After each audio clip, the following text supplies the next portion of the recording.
Welcome to the NCAA Division III Softball Super Regional at Illinois Wesleyan University. We are here with victorious Wisconsin Whitewater 1-0 over the Titans of Illinois Wesleyan University. Coach Brenda Volk is here along with winning pitcher Bella Mathias and the lone RBI tally of the game coming from Mallory Klotz. Congratulations, Coach Volk. And I think anyone who looked at this Super Regional figured that this would be a very tight affair, and it's kind of what we got in Game 1. Yeah, definitely what we expected. I mean, Illinois Wesleyan's a great team, and it was a great game. And obviously, with the pitching the way it was going back and forth, we kind of figured it was going to end up being, a one-run game as we went along. So. And you've been in enough of these high-pressure games where it ends up being an at-bat here or an error there. I thought maybe the game really came down to your at-bats with runners in scoring position, and then we kind of saw in the bottom of the 7th with Illinois Wesleyan mounting a rally, just not able to get those at-bats. But you had some huge at-bats right there when it really counted. Yeah, I told the team afterwards I was just proud of them. I mean, obviously they have a great pitcher, and even though we struck out a lot, I felt like they still went up there with confidence and never felt defeated, and I think that shows a lot of growth in our team. And I feel like early in the year we wouldn't have done that. So, and we both, the last 2 games we've been, we've won, how many were we counting? 6, 7 at least. 6 or 7 games, 7 games by 1 run. So they're used to playing in that and doing a great job. So that probably has helped us today. Mallory, it looked like a lot of the hits in the top of that 7th inning were coming on pitches that were up and kind of over the plate a little bit. Is that the way that you saw it, or? Yeah, for Illinois Wesleyan's pitcher? Well, when you guys were getting your hits there in the top of the 7th. Yeah, she was throwing a lot of up stuff, which we were aware of, but they're very good pitches, so they are hard to lay off of a lot. So we were kind of fighting them off as much as we could until we got that one that we really wanted to hit, and I think that really was building up the whole game, all of our at-bats.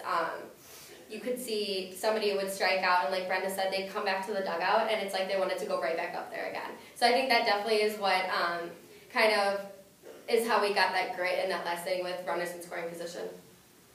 Well, I think a lot of people knew that Allie Wiegand hadn't walked a lot of pitchers this year. She's got a ridiculous walk-to-strikeout ratio like 70-1, but you didn't look like you were interested in walking anybody today either. Yeah, my goal really these last couple of games have been to just get ahead of the count and keep the runners off the bases, because in the past that's what had been hurting me. And just hitting my spots and making them put it in play or getting them to strike out is really helping. And if I just keep doing that, I think it's really going to help. Did you have any particular part of your pitching arsenal that you thought was working really well for you today? I was really using my curve a lot and keeping all my pitches low, and then working back with my rise or screw going high to really get them off balance. And Brenda, this is obviously, it's a 3-game. You got to win 2. You got 2 games coming back tomorrow, and Illinois Wesleyan's a team that lost the first game of the Super Regional last year. They were kind of left for dead at the end of the game in Game 2, came back, won it, and miraculously won the 3rd game to go on to the championships last year. So you've got a fight and a scrap coming either way, I imagine. Yeah, I told them just to enjoy today, but we got to get back and to not take anything for granted. And us as a program, we've also been in that position where we've lost our first game and have come back and win. So we know at this point anybody can do that. So we're just going to focus on us and keep doing what we do, and let's hope it's enough then tomorrow.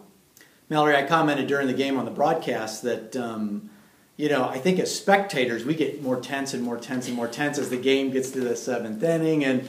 But it looked like a lot of the players were loose. I saw you guys were loose. Illinois Wesleyan was dancing in between innings. I mean, do you have little tricks to keep yourself loose, or is it just you played enough softball that this seems natural to you anyway? Definitely a thing in softball is cheering. It is something that keeps us loose. We have to keep the dugout out the whole time. So if a batter were to strike out, they come back into a good atmosphere, a positive atmosphere. And in the field, the last few innings, every time I was telling the outies, I was like, deep breath every single pitch. And when my infielders would turn around and look at me, I just kept saying deep breath, because that's what helps me, and I can physically see Bella on the mound taking a deep breath before pitches, and that's just so crucial.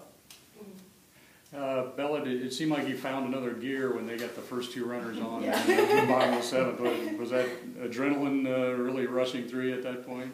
For sure, but I knew that them coming up to that part of the order was maybe like the 3rd or 4th time seeing me, so I expected them to put it in play and stuff. So I just knew if I keep hitting my spots, it was 2. We got some ground balls. We said they just found the holes finally, and I wasn't really nervous. I just knew I had to take each batter, each pitch at a time. And I think that really helped, and I was just staying ahead of the count and making them spam my pitches instead. Coach, you talk about the experience with those close 1-1 wins. Obviously, a major factor as far as experience when you get to this stage of the postseason. I'm sorry, I might have missed your question. No, no problem. The experience with the 1-1 wins, Yep. obviously a key factor when you go in experience-wise in this stage of the postseason. Yeah, I mean, I think so. I think that, again, we've been talking again over the last few weeks, just about winning each inning. Because I think in the past we kind of just got overwhelmed, and the game is so big. We tried to narrow it down and say, hey, let's just win this inning. Okay, now let's just win this inning, and try to break it up into 7 little mini games. So that's kind of what we've been doing. It probably didn't turn out to be as big a play, but the stolen base in the top of the 7th, is that a design play where you see kind of how they're playing that bunt attempt first and see how the third baseman, whether they're getting back or not? Yeah, I did. I saw the first one. Nobody was covering, and I thought, okay, well, we're just going to try this, and they're not going to cover it again. So, and I actually gave the steal sign without Mal knowing it, and because usually our batters know it, but I was just praying that because she was a freshman that was at second base, I was like, I hope she remembers this sign. And she did, so. Yeah, so. Got any other questions? Yeah, I have one. Mallory, for you, it's been a special day for you with graduation this morning in the hotel, and then your 231st career hit, which is now alone atop the program record book. So talk about what this day means to you. Obviously, you haven't had a whole lot of time to reflect on it. But. I mean, I honestly could cry just like you saying that right now. It's just been very emotional. This morning at the graduation ceremony, I had to give a little speech kind of on the spot, and all I said was just something to make this a day for all of us is to get that win. So yeah, it's really cool. I'm very proud of myself and everything, but we're all going to enjoy this day, and I think that's awesome. Well, congratulations on the win, and good luck tomorrow. Thank you.